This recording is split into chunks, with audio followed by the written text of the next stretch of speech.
Olá, gente que sente. Sejam todos bem-vindos e bem-vindas ao Fala Psi.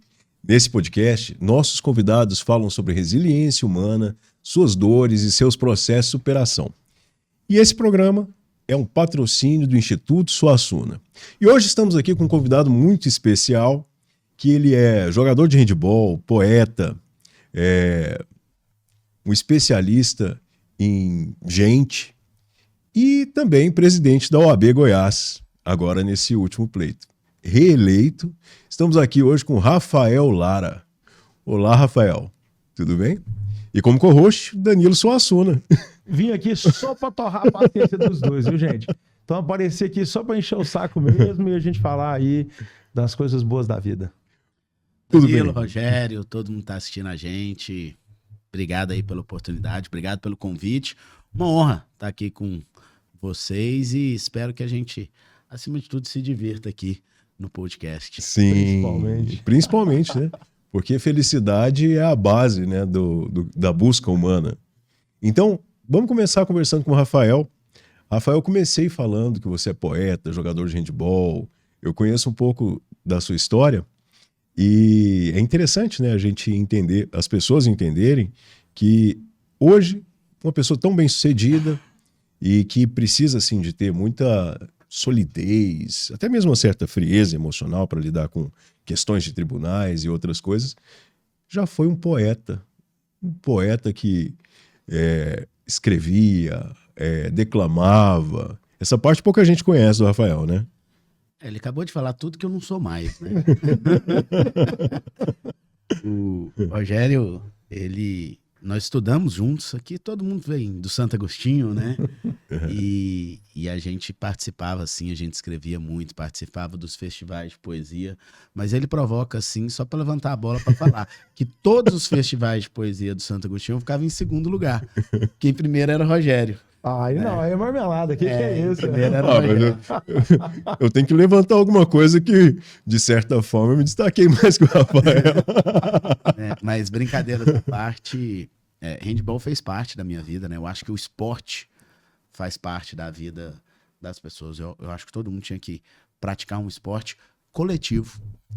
E olha que eu sou super a favor também dos esportes individuais. Gosto de jogar tênis, pratiquei luta. Mas eu acho que o esporte coletivo, ele é um negócio que diferencia uma pessoa, né? Ele faz a pessoa entender um papel dela em um determinado lugar. Eu percebo isso muito. É só quem joga um esporte coletivo, no caso do futebol, quem joga um esporte coletivo e não é o centroavante, ele aprende o que é seu papel na sociedade. Porque o centroavante pensa que tudo gira em torno dele, que tudo vai para chegar para ele, porque é um pouco isso mesmo no futebol, né? Então, o centroavante, como eu nunca tive habilidade para ser centroavante, o esporte coletivo, no handebol especificamente, me mostrou que se você não fizer a sua parte, por melhor que você seja, você não chega em lugar nenhum. Então, acho que o handebol me ensinou muito. E, além disso, os treinadores, né? Eu acho que eu tive a sorte de ter uma história difícil, mas com pessoas muito boas ao meu redor. Com treinadores que sempre souberam me estimular, me superar, me salvar em alguns momentos, me estimular. E é muito curioso, porque parece que não, mas esporte e poesias, eles levam muita emoção. Eu sou aquele que perdi um jogo difícil, aquele jogo que não era para perder, embora chorar no vestiário, chorava mesmo, sim, com raiva e etc, aquele resignado, né? E a poesia é uma outra forma de você colocar para fora esse sentimento. E eu ainda gosto, de vez em quando, de arriscar um poema ou outro.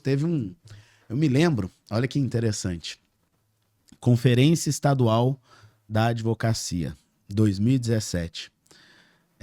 Foi aqui em Goiás, e aí vinha o Marcos Vinícius Furtado, que era o presidente da OAB Nacional, o Lúcio, e todo mundo iam ter várias falas, ia ter umas 6, 7 falas na abertura, e eu era o diretor da escola da advocacia, né?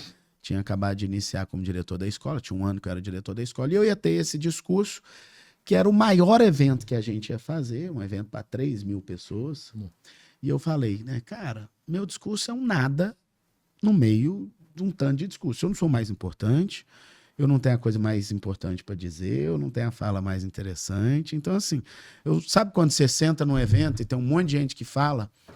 Um dos que falam lá no meio que ninguém presta atenção, ia ser eu, naquele momento. Aí o que eu fiz? Aí eu fiz meu discurso todo em versos.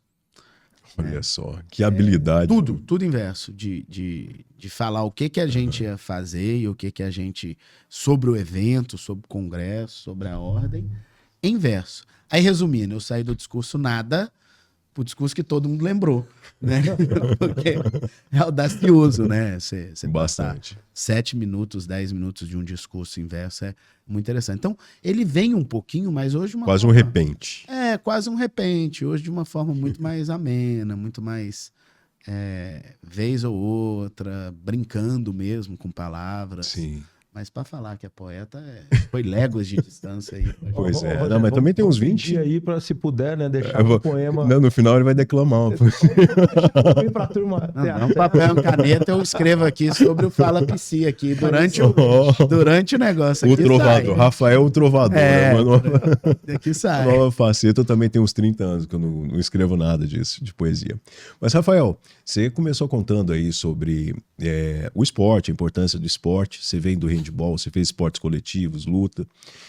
Só que assim, eu gostaria de falar também sobre esse primeiro, vamos dizer, essa primeira fase aí da sua vida de adolescente, onde você morava ali na 68 e perto do colégio. Então, eu imagino que provavelmente, como era perto do colégio, você entendeu que o esporte ali sempre tinha, tarde, tudo, esporte era importante.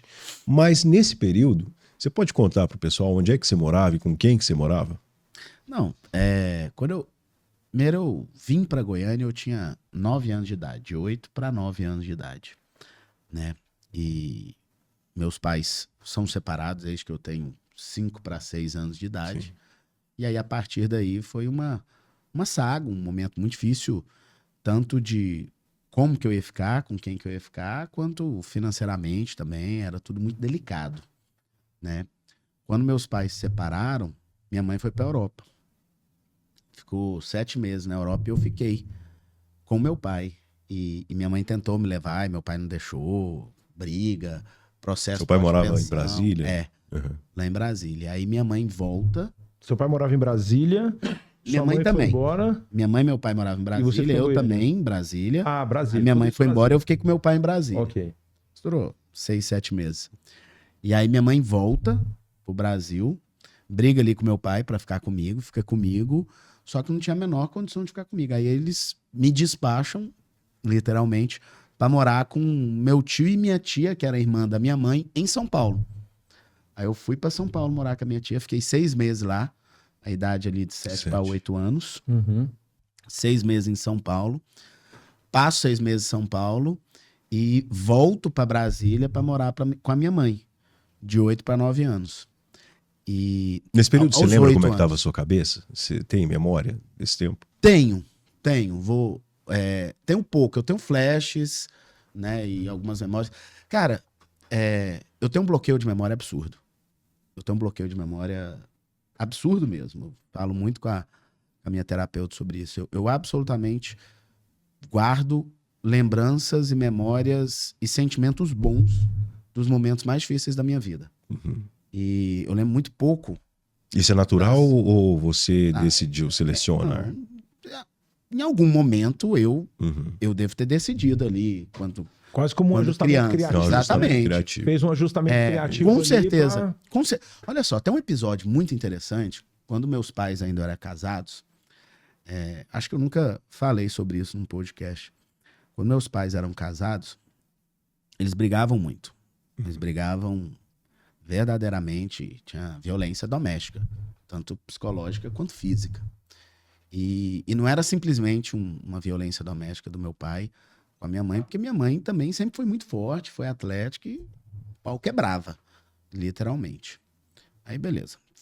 Dito isso, um dia a escola chama minha mãe, eu não me lembro disso, né? A escola chama minha mãe e fala, ó, seu filho tem problema auditivo. Ele não tá acompanhando a escola, não tá acompanhando a aula, seu filho tem problema auditivo. E em casa, minha mãe começou a reparar que eu ouvia televisão muito alto, colocava o volume da TV alto e etc.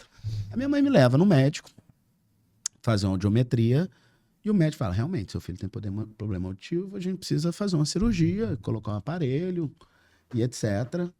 E minha mãe sempre foi irresignada com primeiras opiniões, a vida inteira. É característica dela. Então, um médico, que eu não sei hoje quem era, nem a especialidade, falou que eu tinha um problema auditivo. Ela me leva a um outro médico que faz uma audiometria e confirma, seu filho tem problema auditivo.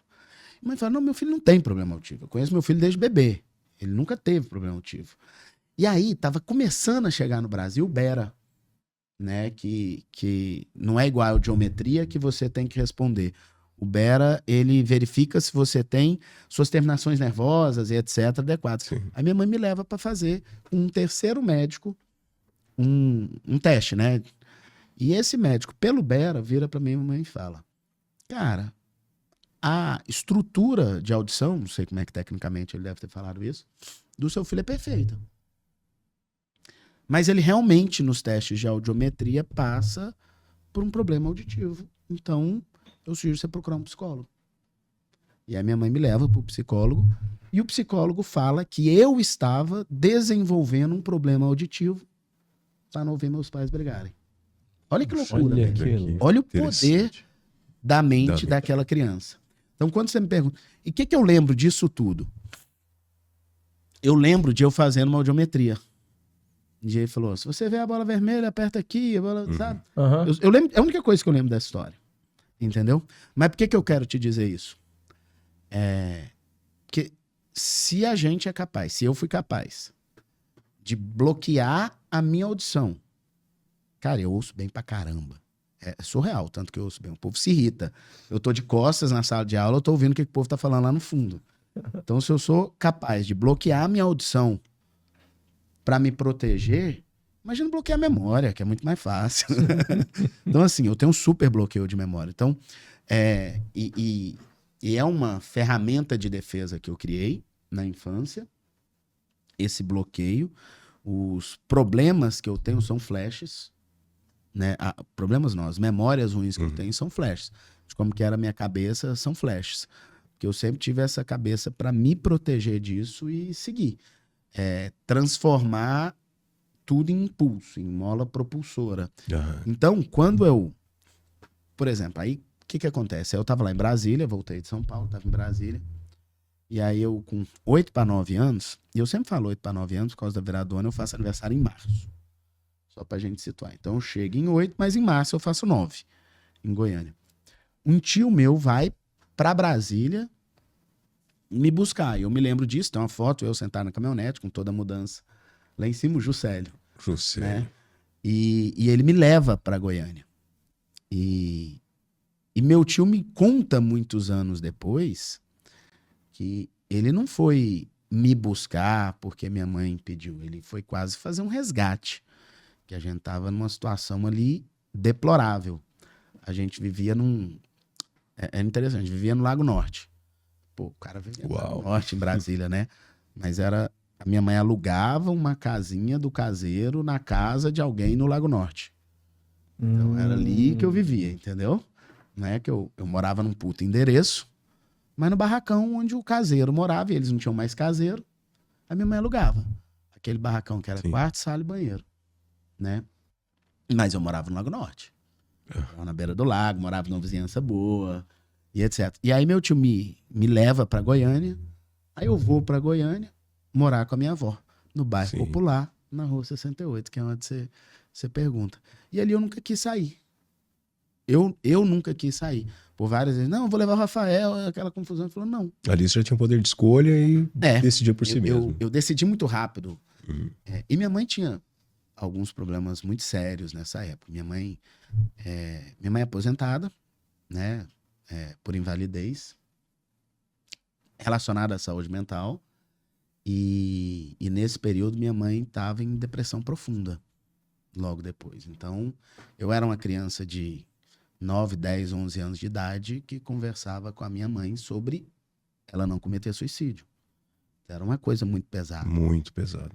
E aí eu venho para Goiânia e eu passo a ter esse meu poder de escolha. Eu falo, não quero, não vou, não é por aí.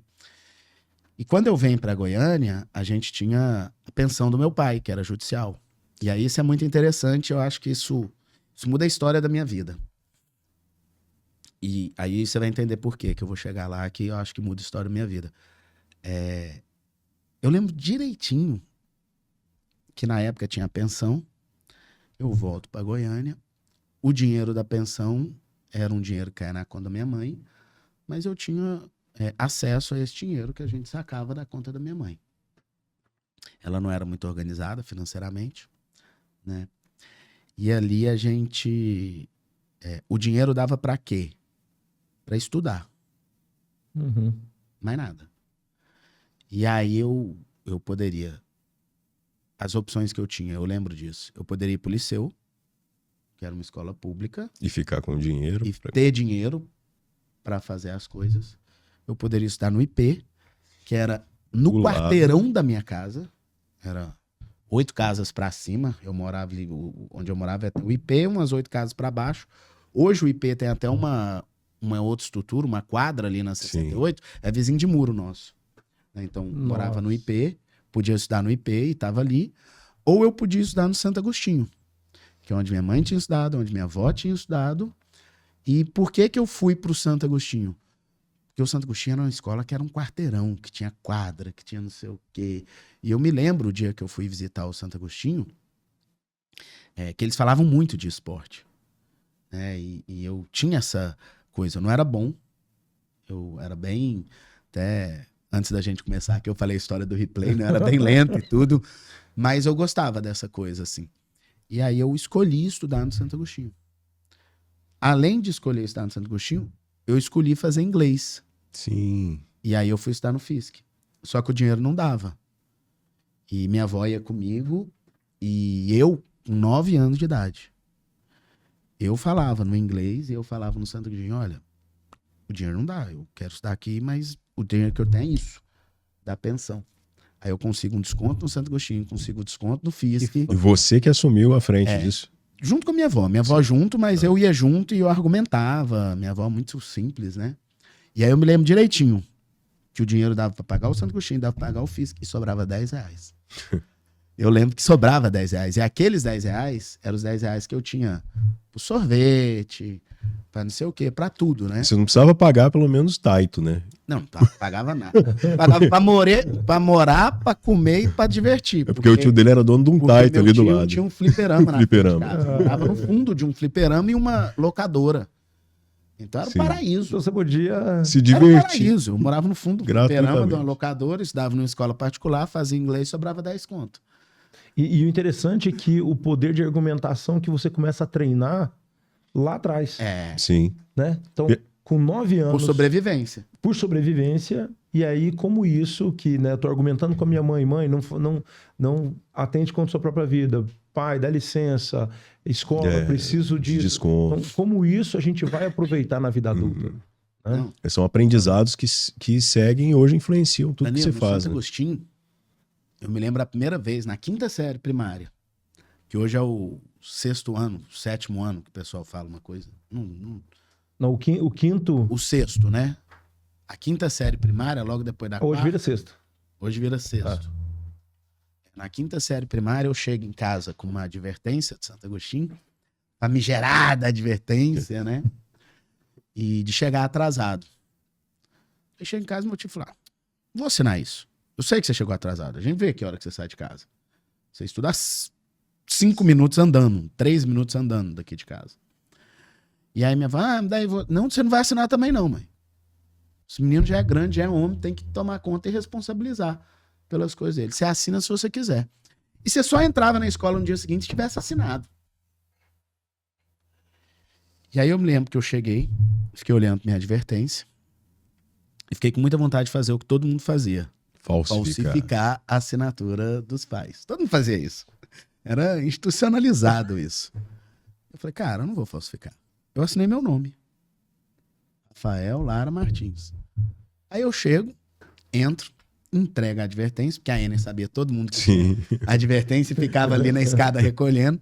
Entrega a advertência e vou subindo aquela escada. A hora que eu tava no meio da escada, eu lembro dela gritar, Rafael Lara Martins, vem aqui. Eu volto, 5ª série. Oi, o que é isso aqui? Uai, minha advertência. E quem que assinou? Eu. Você falsificou a assinatura? Falei, não. É meu nome que tá aí. Eu não falsifiquei a assinatura. Mas isso aqui é pros seus pais assinar. Lá em casa ninguém vai assinar. Ah, não sei o quê, não sei o quê, não sei o quê. Aquela confusão. Vai comigo pra sala da diretoria. E liga lá em casa. Meu tio atende. Meu tio meio porra louca, né? Meu tio atende. Não vou assinar não. Não preciso mandar esse trem aqui pra casa não. Se ele quiser estudar, estuda. Se ele não quiser, ele não estuda. A advertência que você mandar, quem vai assinar é ele. E o Rafael que é responsável. Ninguém tem tempo pra ficar cuidando do Rafael. Danilo, da 3ª série primária ao 3º ano colegial, ninguém nunca pediu pra ver minhas notas. Ninguém nunca pediu. Ninguém nunca perguntou. Você tá estudando? Vai estudar. Sabe? Nunca. Mas eu chegava, eu queria mostrar. Sim. Eu queria falar, tô estudando. Mas todo mundo falava o quanto era importante estudar. Uhum. E você presenciou, né, a vida dos seus pais. E eles usavam muito isso. Falou, e aí? Você quer ficar igual a gente ou você quer estudar? Era muito faca na caveira, não era? Olha, meu filho, estuda, é importante. Beijinho, abraço. Não, vira aqui e falou, olha aqui, ninguém estudou aqui, ó. Todo mundo fudido. Relação, das 7 da manhã às 10 da noite, porque nós não estudamos. Quer alguma coisa diferente? Estuda. No ano seguinte, 6ª ou na 7ª série, lá em casa, nesse negócio de não assinar as coisas pelo Rafael, o povo inventa que não vai assinar o contrato da escola. Só que o contrato, irmão, é um documento, é responsabilidade financeira. Sim. E eles falam, não vamos assinar. E aí eu chego pro Santo Agostinho com um dilema. Olha, eu não tenho quem assina meu contrato. Meu pai e minha mãe não moram aqui, minha avó não vai vir aqui, meu tio falou que não é para assinar. E agora? Cara, e o colégio me conhecia. Essa altura do campeonato, o colégio já me conhecia, já conhecia a história, já sabia o que acontecia. E o colégio, caramba, rapaz, o que a gente faz? E aí o povo põe eu para assinar. E aí vira para mim e fala, leva esse contrato e traga uma assinatura de um adulto abaixo. Só isso. Aí eu atravesso a rua lá no Edgar. Edgar assina aqui pra mim, rabisca lá, eu volto, entrego o contrato, eles guardam, fingem que tá tudo bem, né? Agora, quem que era o Edgar? Conta pra gente. O Edgar era o dono da lanchonete que tinha em frente à escola, que era o point da escola, sabe? Era a lanchonete do Edgar. Cara, e era assim. E de novo, e é isso que eu quero deixar bem claro, assim, essa possibilidade que você tem de agregar pessoas hoje, você já começa a exercitar lá na infância. Não, o poder, uma maturidade, né? Assim, de entender como as pessoas... E é muito estranho, porque assim, não dava pra ter saído nada de bom do jeito que eu fui criado, não. Não acho que tenha que criar filho assim, não, e eu não crio meus filhos assim. Todo mundo fica impressionado, sai alguma coisa daquilo ali. Mas eu sempre tive essa liberdade. Era comum, dizem que era comum, você faltar aula pra ir pra pecuária, né? Sim. Muito. Eu nunca Todo fiz mundo isso. faltava aula pra pecuária. E dia de sexta, então, era galera matava. Não, as escolas já deixavam a van lá na pecuária pra trazer de volta. O Rubão ia de van, gritar. Pra ver quem tava lá. O Jacinto do Disciplina na época, hoje Omni, né? Também levava uma van pra lá. Primeiro, segundo, terceiro ano, todo mundo ia pra pecuária. E eu, o que eu fazia? Eu ia pra pecuária de manhã com a galera da escola na última sexta-feira da pecuária. Cara, só que eu chegava em casa e falava, amanhã eu não vou à aula. Por quê? Porque eu vou pra pecuária com a galera. E eu já saía de casa de calça jeans e camiseta. Não tinha que ia igual todo mundo, esconder, tinha né? que ir de uniforme, esconder e tal. E a galera escondia as coisas lá no Edgar.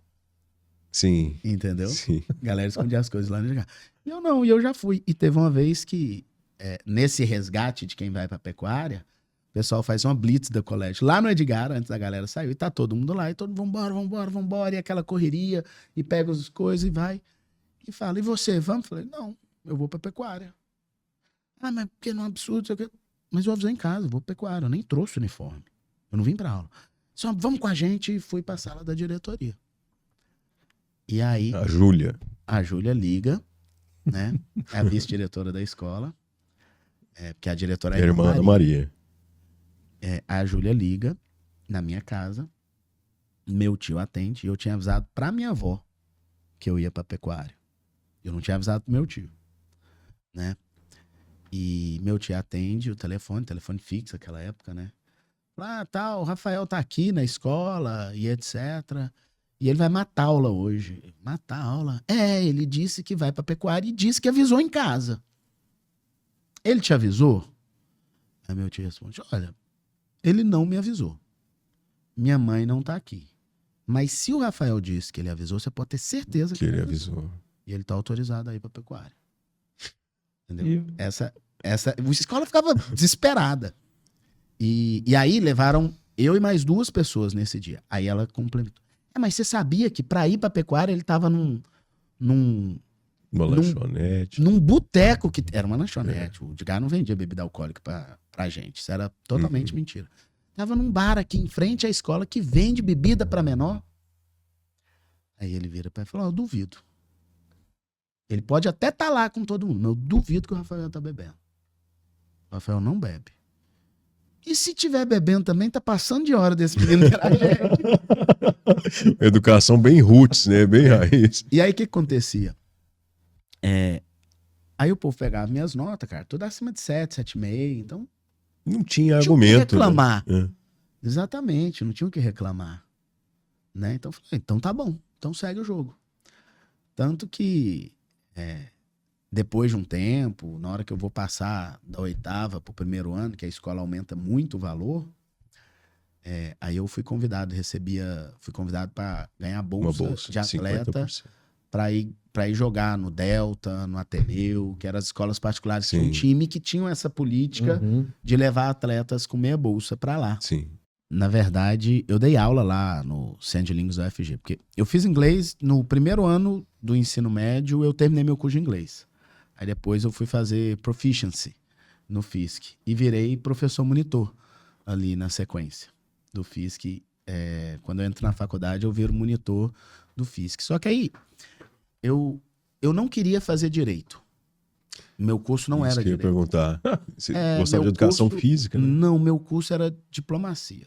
Eu queria fazer Relações Internacionais, Rio Branco, Rio Branco. para ser diplomata. Sim. Esse era o meu sonho de vida na época. E que muitos anos depois eu entendi, com muita terapia depois, que eu só queria ir embora. Aí eu sempre que você fez mais Eu só queria ir embora. É. Eu só queria ir embora depois. Fugiu Mas o que de tudo. acontece? Então eu tinha botado nisso na cabeça. E todos meus amigos fizeram educação física, Sim. porque eu era da turma do esporte. Só que, cara, na sala de aula, O Rodrigo não, né? O Rodrigo foi pro direito. o Guedes, mas ele é mais Guedes. velho, ele não é da minha ele não é da minha Vocês chegaram idade, não é a da minha turma, né? atuar juntos, né? Na advocacia. Eu fui, ele foi meu sócio durante um tempo, fui estagiário do Rodrigo Guedes, mas assim, naquela turma minha de amigos da minha faixa etária, muitos deles fizeram educação física. O Maurício, o Jubel, o Guilherme, né, que era o Gargamel na época, o Pequeno, todos eles fizeram educação física. E o que acontecia comigo? Na sala de aula, eu sempre fui muito disperso. Sempre fui muito disperso. E eu sabia que eu era disperso. E eu sempre tive uma memória muito boa para aula. Eu precisava Sim. assistir aula. Eu estudava pouco em casa. Mas o que o professor falava, eu absorvia. Então, eu era um aluno disperso que tinha consciência de que precisava assistir aula. O que eu fazia? Eu sentava na primeira carteira. Primeira carteira. Para me forçar a estar ali. prestar atenção. Então, com quem que eu conversava a aula inteira? Com o professor. Interagia a aula inteira com o professor. Então você estava completamente presente ali. Essa história de Completamente TDAH, presente. você acha que não Completamente tinha. presente, escrevia, anotava tudo. Porque assim, se eu sentasse na segunda cadeira, eu não dava Não conta conseguia. mais assistir a aula. Então você começou a Tava lá. compreender quais eram as suas dificuldades e lutava Isso, contra elas. Exatamente. Então, resumindo. E aí eu era tão atentado que durante um tempo no Santo Agostinho, sabe onde que minha cadeira ficava, Rogério? Onde? Em cima do... Em cima do tablado lá da mesa do professor. Porque eu era um bom aluno, então eu tinha esperança. Então eles me colocavam lá. Aí com o tempo, pro segundo grau, a partir do segundo ano, o pessoal desce minha cadeira para a primeira cadeira e eu fico ali. Então eu era o nerd dos malas e o mala dos nerds. Entende? Tava ali na... Eu passava a aula inteira entre os nerds ali na frente e o recreio com os malas no fundo. Então era essa pessoa. E aí, sobre o... Por que eu tô contando isso? Porque do meu lado tinha a Marcela, sentava do meu lado. E eu já falei pra Marcela que ela mudou minha vida. E eu falava que eu ia fazer educação física. E a Marcela falava, você não vai fazer educação física. Isso é um absurdo você fazer educação física. E a Marcela queria fazer medicina. Mas por que é um absurdo? Educação física, legal, eu gosto de jogar. Ele falou, tá bom, então você brinca de jogar a hora que você quiser. Mas você não vai fazer educação. É um desperdício você fazer educação física. Você é estudioso, você sabe, você é um bom aluno, você não vai desperdiçar a educação física. Cara, é um absurdo. Eu tenho grandes amigos que fizeram educação física que são muito bem sucedidos. Era aquele preconceito da época. E eu falei, então tá, então tem que achar o que eu vou fazer. Né? E eu queria, botei na cabeça que eu queria ser diplomata. Sim. Né? Só que não existia o curso de Relações Internacionais em Goiânia. Não existia. Então o que eu faço no vestibular? Eu vou lá no Rio Vermelho, onde era a inscrição da UFG. Chego lá. Aí tem umas outras histórias que eu não vou gastar o tempo aqui. Sim. Mas eu chego para fazer a inscrição no vestibular, sabendo que eu queria Relações Internacionais, e viro para a inscrição lá do UFG e falo, qual que é o curso mais concorrido da área de humanas? O Direito Matutino. Eu preencho para Direito Matutino, porque era o mais concorrido da área de humanas. E segue o jogo. E eu passo no vestibular. E não passo para Relações Internacionais no UNB. No UNB. Ah, você chega a prestar o UNB também? Chego a prestar o UNB. Eu fiz PAS. O primeiro PAS, eu fui da primeira turma do PAS. Meu aluno teve. Eu tava lá também. A primeira. A sua deve ser a segunda ou a terceira. Primeira. E você é de 81, não? Eu sou de 80. Pois é, então foi. Gente... Primeira turma do PAS. Mas o meu lance era entrar no ônibus e fazer a bagunça. Mas assim, eu tava muito bem classificado. Eu tava entre os 20% maiores. Velho, Relações Internacionais eram 10 vagas. E em Brasília, né? Que é o lugar do... 10 vagas pro PAS e 10 vagas pro vestibular aberto. Tinha 20 vagas para Relações Internacionais. Eu tava bem, mas não tava bem para fazer 10 vagas. E aí eu não passo para Relações Internacionais. Passo para Relações Internacionais. Tinha 3 faculdades de Relações Internacionais do Brasil. A única pública era o UNB. Passo uma em São Paulo, em Rio Preto, particular. Todo empolgado, passei lá. E o povo do minha casa falou, você tá louco? Como é que você vai se bancar lá? Né? Como é que você vai viver lá? Não tem, esquece. E aí eu passo para Direito na UFG. E eu falo, não vou fazer, porque eu vou fazer vestibular e eu vou prestar Relações Internacionais no UNB. E decidi que não ia fazer. E aí, meu pai foi uma pessoa muito ausente da minha vida. Mas presente em momentos muito pontuais e importantes. E é aquela história de eu só ter as boas memórias. Sim. Seu pai era advogado, né? Não. Não? Meu pai, na verdade, ele tinha um ensino médio. Ah, tá. Aí, depois de adulto, ele fez um curso Mandrake de arquivologista e etc. Mas nem meu pai nem minha mãe concluíram faculdade. E aí, meu pai senta comigo, ele sai de onde ele tá, vai a Goiânia para conversar comigo nessa época, só para me falar assim, deixa eu te explicar uma coisa, meu filho. Você é pobre, em primeiro lugar. Então, assim, você não tem todo esse poder de escolha que você acha que você tem. Você tem que aproveitar as oportunidades que surgem. Segundo lugar, tem quantas pessoas se inscreveram nesse vestibular? Era, sei lá, era absurdo, não lembro agora para falar. Pois é. Todas essas pessoas que não estão aprovadas gostariam de estar no seu lugar. E você não quer fazer o curso? Você ficou doido? O povo mata para ter um curso. Uma faculdade pública. Federal, né? Mas com essa sobriedade, ele chegou e... Com essa sobriedade, não brigou. Ele chegou para me convencer. Sim. Ele sabia que ele não me obriga. Se ele chega para me obrigar, eu não ia fazer. Ele conhece o zagueiro. Ele não ia fazer. Eu não ia fazer. Se ele chega para me obrigar, eu não ia fazer. E aí ele falou, então assim, você quer fazer Relações Internacionais, quer prestar o vestibular para o UNB? Bacana. Faz matrícula nessa porra desse curso e vai fazer cursinho à noite. E aí você pode fazer o que você quiser. Mas desperdiçar uma vaga, você não vai não, Que fantástico. Olha só, cara. né? E aí eu resolvo... Muito assertivo, né? Ele chega muito na hora certa e... Não, resumo da ópera. Eu nem procurei cursinho pra fazer à noite. Aí esqueci. Já né? Só entrou no gostar do Como é direito. que eu comecei a gostar? Olha que interessante. No ano que eu passei o vestibular, teve greve na UFG. Sim. Então eu lembro direitinho. A minha aula começou dia 19 de abril. Então eu fiquei uns 3 meses ocioso. Ocioso.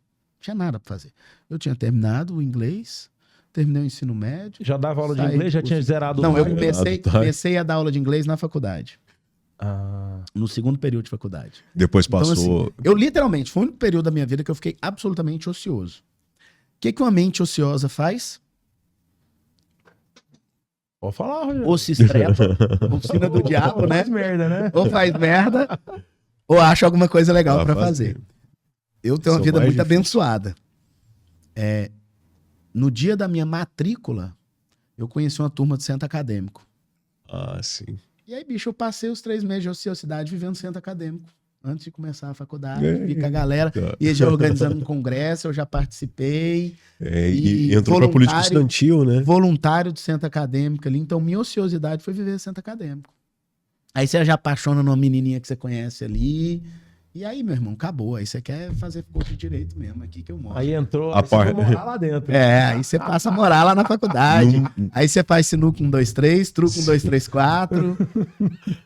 Barril, A gente foi lembra do parecido. barril? Barril 1, 2, 3, 4, 5, 6, 7, 8. Sim, Barril. Do barril ali Pertinho era da PUC ali. A gente não sabe. Foi fantástico. lá algumas vezes, né, Danilo? Não lembro. Também não. Tava muito alcoolizado pra lembrar. E lá era fácil. Amanhecer lá é que era elas. Mas, Rafael, então, sempre nesse momento foi por conta das relações, né? Você começou a se relacionar com as pessoas, você começou a conhecer gente. Você sempre foi uma pessoa muito política, teve muitos amigos e é muito bom de argumentação. Eu já conversei sobre isso até com a minha terapeuta. Antes de eu mudar para Goiânia, porque aí eu estudei no Santo Agostinho da 3ª série primária ao 3º ano colegial. Mas até a 3ª série primária, eu mudei de escola a cada 6 meses com muita frequência. E, então, lembra, eu fui para São Paulo. fui É pra de escola e de Brasília. contexto, Sim. inclusive familiar, né? Exatamente. Então, a cada 6 meses, até meus 9 anos de idade, a cada 6 meses, eu mudava de escola, de casa. Vamos começar de novo, do zero. E no lugar de sofrer com isso, eu fazia amigos. Sim. Eu entrava numa sala, e eu me lembro disso. Eu entrava numa sala falando de quem que eu vou ficar amigo. Uhum. Entendeu? Porque eu queria fazer amigos. Uhum. Eu era tímido, sabe? Uma coisa engraçada. O dia que eu entrei no Santo Agostinho pela primeira vez, eu era cabeludo, tinha o cabelo no ombro, nessa época. Voltei para São Paulo com o cabelo no ombro, e vim para Goiânia com o cabelo no ombro, tá? E minha mãe tinha o cabelo rapadinho, assim. E era muito louco, porque o povo olhava e falou, pô, sua mãe tem um cabelo curto, você tem um cabelo comprido. Gente, tô falando de 1990. Aham. Tô falando de 35 anos atrás, né? Outra cabeça, outra realidade. Isso era esquisito. As pessoas taxavam isso como esquisito. Totalmente, totalmente. Né? E eu, um menino de julgavam, 9 anos né? de cabelo comprido. E E julgavam. indo pro Santo Agostinho, que era um colégio super Católico, tradicional. A exatamente. gente tinha cor de meia lá. Eu entro no Santo Agostinho. No primeiro dia eu entro, não atrasado, mas sou um dos últimos a entrar na sala. E aí tinha uma roda, a sala tava em roda, a professora colocou todo mundo em roda. E tinha uma cadeira vazia. Eu vou e sento entre o Edinho e o Rodolfo, que são meus grandes amigos de Santo Agostinho até o Sim. 3º ano colegial, Que fantástico. né? Lembro demais deles. Que fantástico.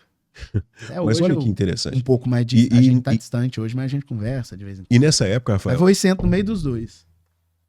Que é o que a gente estava falando, E- né? e Do do Rafa, bullying. de aproveitar as oportunidades, mesmo diante do bullying, né? Porque foi uma coisa que hoje as pessoas chamam de bullying. Bullying E total. Uma coisa que na nossa época, né? Eu sou de 80, a gente vinha de outro jeito, algumas coisas, né? não, e até fico na pensando- faculdade, né? Não, Você eu fico mesmo pensando sofreu o muito que que bullying. faria- Nem a gente fala de Eu fico pensando o que aconteceria hoje, por exemplo. Rafael Lara é meu nome, então todo Sim. mundo brincava muito com a história do Lara.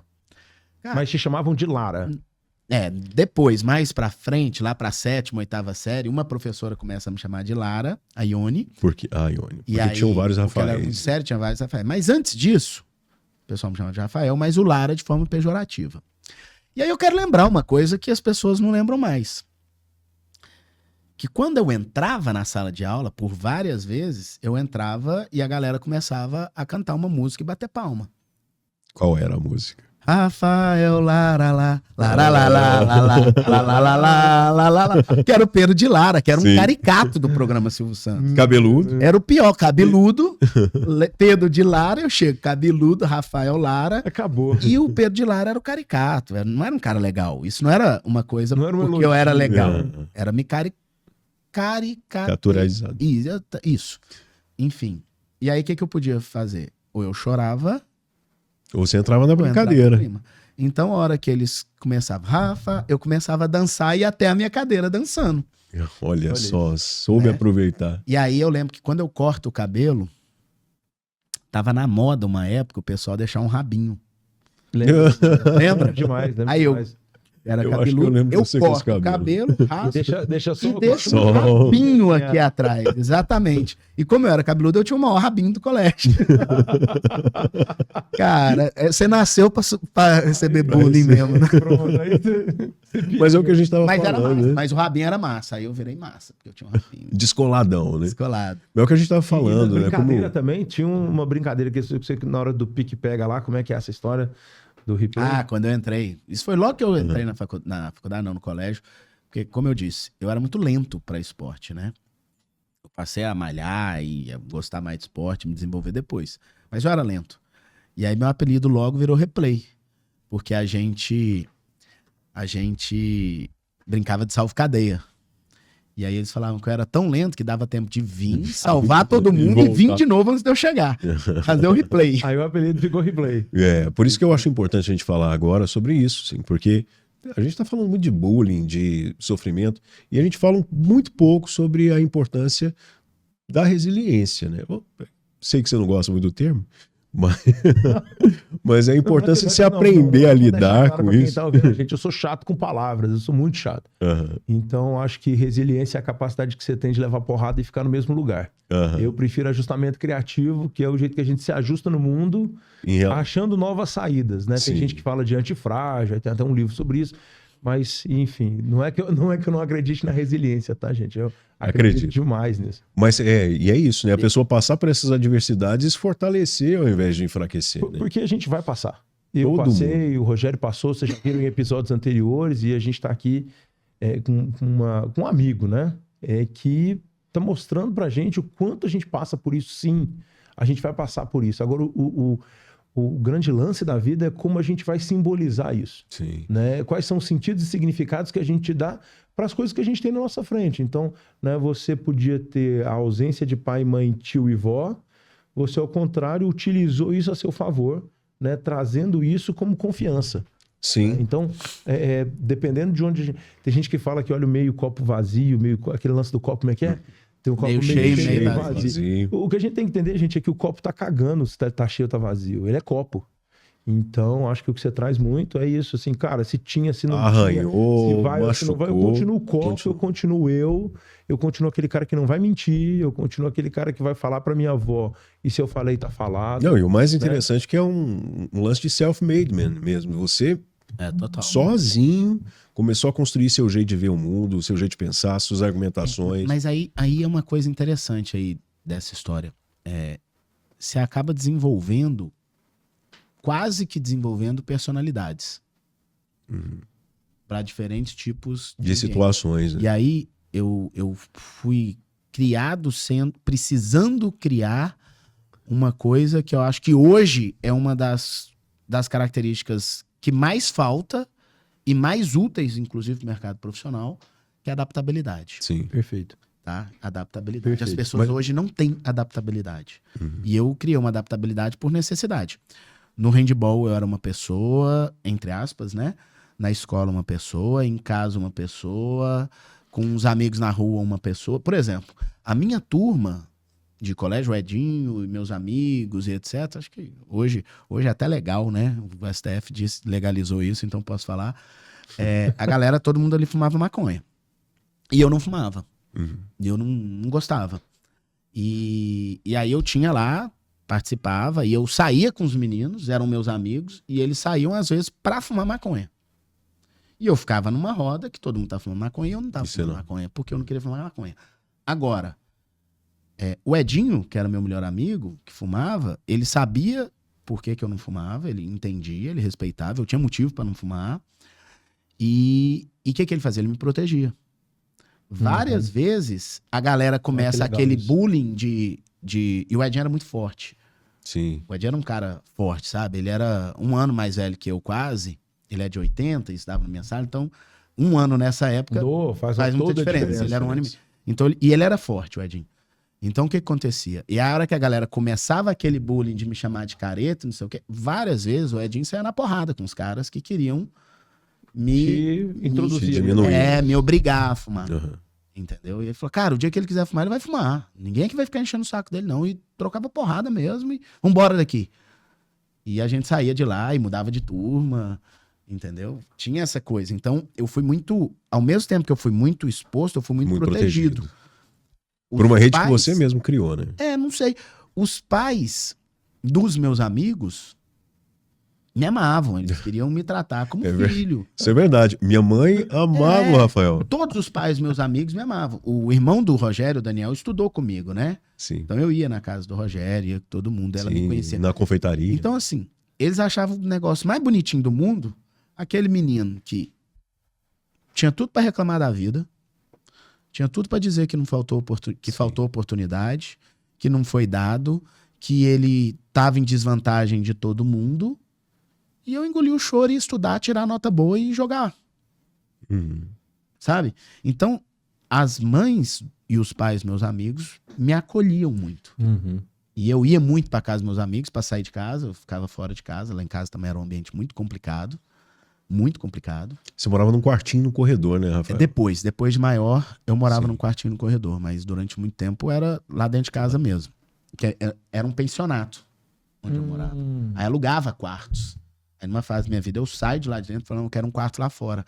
E passa a viver com as pessoas. Pensionato que eram quem? Quem não tinha documento nem dinheiro para alugar um lugar.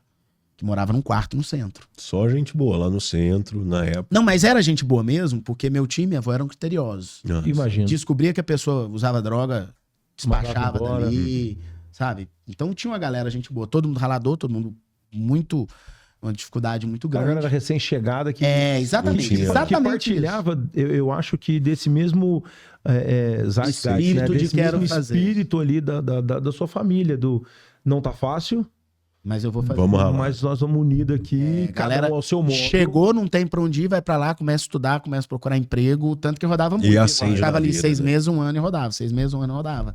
Então rodava muito. E era só homem. Sim. Minha avó não deixava ir mulher pra lá pra não virar confusão. Né? 2 filhos, 1 neto. Não, morava eu e mais 4 primos lá. Né? Uma renca, como eu costumo dizer. Então, assim, os pais pegavam aquele menino que tinha tudo pra justificar na vida porque que deu errado. Vambora, vamos pra frente. Eu não tenho tempo pra isso. E, Rafael, deixa eu te perguntar uma coisa. Pedindo a palavra aqui, desculpa te interromper, Rogério. Mas se você puder deixar alguma coisa para quem tá assistindo a gente, assim, não é conselho, porque conselho não presta para nada. A gente não tá aqui para cagar regra na cabeça de ninguém. Mas de aprendizado, né? Coisas que você aprendeu. Assimilou com as... Isso. E porque você falou aqui que você faz terapia, você falou aqui das dificuldades que você passou, né? Porque às vezes as pessoas olham lá de fora e veem só alguns ícones, né? Algumas figuras. As pessoas pensam que eu nasci de terno, sendo advogado, em berço de ouro, milionário, né? É isso que o povo pensa, quem me vê assim. E toda vez que a gente olha uma pessoa que a gente admira, isso é do ser humano, ele vai olhar uma projeção de si naquele lugar. Né? Então, tem gente que vai projetar que você era rico, tem gente que vai projetar que você sabia várias línguas porque você teve oportunidade. Enfim, cada um vai projetar uma coisa. Mas, do Lara, né? O que você tem para colocar para a gente, para essas pessoas que estão aí, que, né, obviamente pretendem galgar seus caminhos, cada um ao seu modo e ao seu jeito, Sim. né, Rogério? Mas o que você acha que foi mais importante psicologicamente na sua vida? Cara, é muito difícil a gente dizer, porque ser engenheiro de obra pronta é fácil, né? Uhum. Você olhar pra trás e escolher um momento. E a gente tá contando aqui tudo, mas durante todo esse período tem muita dor também, Muito. Sim. tem muito trombada nesse caminho. Muitas dúvidas. Tem muitas dúvidas, tem muitos medos. Tem dias muito ruins. A gente aqui hoje só falou de coisa boa, Sim. de superação, de momentos bons. Mas uma coisa que eu acho importante as pessoas dizerem é não achar que a história de ninguém só tem coisa boa. As pessoas ficam achando e ficam se diminuindo e ficam se martirizando e ficam se vitimizando. Aham. Cara, a coisa que eu mais odeio na vida é vitimização. Perfeito. Odeio vitimização. Ah, o mundo, meu esposo, minha esposa, meus filhos, meus pais, a economia, o Lula, o Bolsonaro, e aí a vida dele não tá boa por causa disso. Sim. Você não depende de Pra mim nada existe disso. uma crise de autorresponsabilização. no Exatamente. mundo. Então, assim, no lugar de se vitimizar, sacode a poeira e segue. Uhum. Segue. Assume a rédea, né? Assume. Segue. Vai pra frente, olha pro caminho e para cada problema, sabe aquela máxima que é um jargão mesmo, uma frase velha? Para cada pedra transforma num degrau? Sim. Uhum. Mas é isso. É isso. Você recebe, você tem uma dificuldade, você vive aquela dificuldade, aquele luta, aquele momento, você sofre. Eu não acho que o homem não pode chorar. O homem tem que chorar, até para passar a raiva. Você tem que verbalizar as coisas que você não gosta. Faça terapia. Terapia é saúde mental. Você pode estar bem o tanto que for, que terapia é saúde mental. E no dia seguinte você sempre enxergue, olha, o que eu vou fazer agora? E olhar para frente e seguir, etc. Contar para encerrar uma coisa. Eu acredito muito em energia. Muito. Eu acredito muito em energia. E aí, a forma de cada cultura ou religião colocar essa energia, né? Então eu tô falando energia para não ofender ninguém, mas Uhum. tem os Deus. espíritas acreditam nisso de uma forma espiritual. Os budistas de Católicos, outro. evangélicos entendem que isso é Deus, Sim. que essa energia é resultado de oração. Eu acredito em Deus, eu sou temente Física a Deus. quântica, os Então, físicos assim, quânticos falam não me outras interessa o coisas. que você pensa, eu acredito que existe uma irradiação, Sim. seja ele espiritual, seja ela energia, seja ela Deus, seja ela o que for, que é muito positiva. E que eu acho que o pensamento positivo e a energia propositiva te ajuda. Em 2016, eu conheci minha esposa,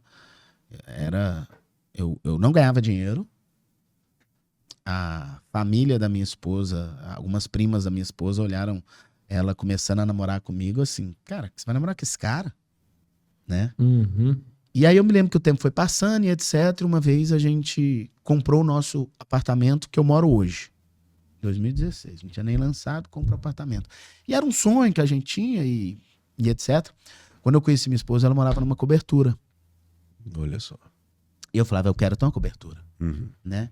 E aí em 2016 a gente comprou uma que só foi entregue em 2020, 21 e tinha muito tempo para pagar e aquele cotista pagando Sim. mais barato. E o dia que a gente chegou em casa naquele dia, ela virou para mim e falou, Rafael, a gente consegue pagar? E eu respondi para ela, com o que a gente ganha hoje, não. Olha Ótimo. só. Que é Olhar isso? pra... Energia. Energia. E- Com o que a gente ganha hoje, não. Nossa. Nossa, Rafael. Pergunta eu tinha uma tonelada para fazer com você, mas eu sei que o seu tempo também é bastante corrido. E esses ensinamentos, né? Para a tua vida é um ensinamento. Eu acho que cada um ouviu de uma forma, mas cada um vai assimilar também o que pode pegar para si. E eu acho muito importante quando você conta pra gente que não importa o que fizeram com você, né?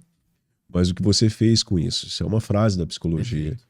E isso ficou muito evidente na sua fala. Eu acompanhei a sua vida durante um período e certifico que tudo que você falou realmente foi vivido. Você tava lá, né? Tava lá, eu fui testemunha ocular da história.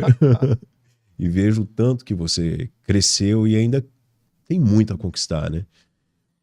Eu, assim, não sei se eu posso falar isso.